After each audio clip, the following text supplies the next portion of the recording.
Bank Nifty analysis for tomorrow. ఈరోజు bank Nifty ఈ లెవెల్స్ని బేస్ చేసుకొని సైడ్ వేస్ చేసింది. పాస్ట్లో టాప్ సైడ్ ఒక బిగ్ రెసిస్టెన్స్ జోన్ డ్రా చేసాం అండ్ డౌన్ సైడ్ ఆల్సో ఒక సపోర్ట్ జోన్ ఉంది. సో రేపు బ్యాంక్ నిఫ్టీ ఎలా మూవ్ అయ్యే అవకాశం ఉంది అండ్ లెవెల్స్ ఎలా డ్రా చేయాలో ఇప్పుడు చూద్దాం. ఫస్ట్ ఆఫ్ ఆల్ ఈ రోజు జరిగిన మొమెంటం బేస్ చేసుకొని ఈ క్యాండిల్స్ కనెక్ట్ చేస్తూ ఒక జోన్ డ్రా చేయాలి అండ్ ఈ రెసిస్టెన్స్ జోన్ అండ్ ఈ సపోర్ట్ జోన్ యాజ్ యూజువల్గా రేపు కూడా కనెక్ట్ చేయాలి అండ్ టాప్ సైడ్ ఈ క్యాండిల్స్ కనెక్ట్ చేస్తూ ఒక ట్రెండ్ లైన్ డ్రా చేయాలి. సో రేపు bank Nifty flat opening up side move అయిందంటే ఈ జోన్ అండ్ ఈ ట్రెండ్ లైన్ రెసిస్టెన్స్గా యాక్ట్ అవుతాయి. ఒకవేళ బ్యాంక్ నిఫ్టీ ఈ ట్రెండ్ లైన్ అండ్ జోన్ని బ్రేక్ చేసాయంటే 53,000 వరకు బ్యాంక్ నిఫ్టీ మూవ్ అయ్యే అవకాశం ఉంది. ఒకవేళ bank Nifty flat opening down side move అయిందంటే 51,930 లెవెల్ అనేది రేపు డేలో సపోర్ట్గా యాక్ట్ అవుతుంది. లేదా బ్యాంక్ నిఫ్టీ రేపు కూడా ఇలానే కన్సాలిడేట్ చేసే అవకాశం ఉంది. Nifty analysis for tomorrow.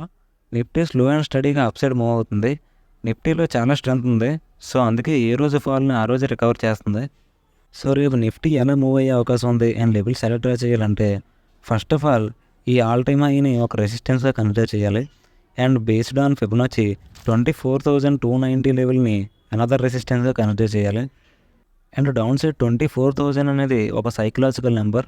So ఈ లెవెల్లో ఒక సపోర్ట్ లైన్ డ్రా చేయాలి. సో ఈ వేళ జరిగిన మూమెంటం బేస్ చేసుకుని downside and upside trend line draw చేయాలి. ఒకవేళ నిఫ్టీ ఫ్లాట్ ఓపెన్ అయ్యి డౌన్ సైడ్ మూవ్ అయితే ఈ లెవెల్ నుంచి రివర్స్ అయ్యే ఛాన్స్ ఉంది. ఒకవేళ బ్రేక్ అయిందంటే 24,000 లెవెల్ అనేది నెక్స్ట్ సపోర్ట్ అవుతుంది. ఒకవేళ నిఫ్టీ ఫ్లాట్ ఓపెన్ అయ్యి అప్ సైడ్ మూవ్ అయిందంటే 24,170 లెవెల్ అనేది రెసిస్టెన్స్గా యాక్ట్ అవుతుంది.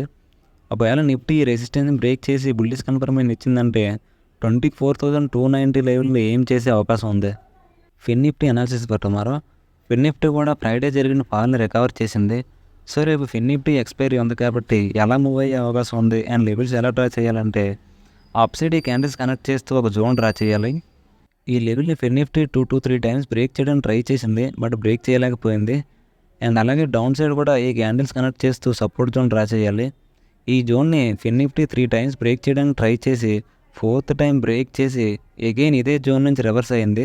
సో అందుకే ఈ జోన్ని సపోర్ట్గా కన్సిడర్ చేయాలి. సో రేపు ఫిన్ నిఫ్టీ ఫ్లాట్ ఓపెన్ అయ్యి అప్ సైడ్ మూవ్ అయిందంటే ఈ జోన్ అనేది రెసిస్టెన్స్గా యాక్ట్ అవుతుంది. సో ఇక్కడ నుండి రిజెక్ట్ అయ్యే అవకాశం ఉంది.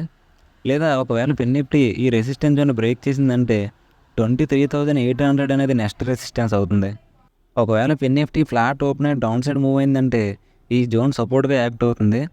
ఒకవేళ ఈ జోన్ బ్రేక్ చేసిందంటే 23,450 అనేది నెక్స్ట్ సపోర్ట్ అవుతుంది. ఒకవేళ రేపు ఫిన్ నిఫ్టీ రెండు జోన్స్ని బ్రేక్ చేయలేదంటే రేపు కూడా సైడ్ వేస్ ఉండే అవకాశం ఉంది.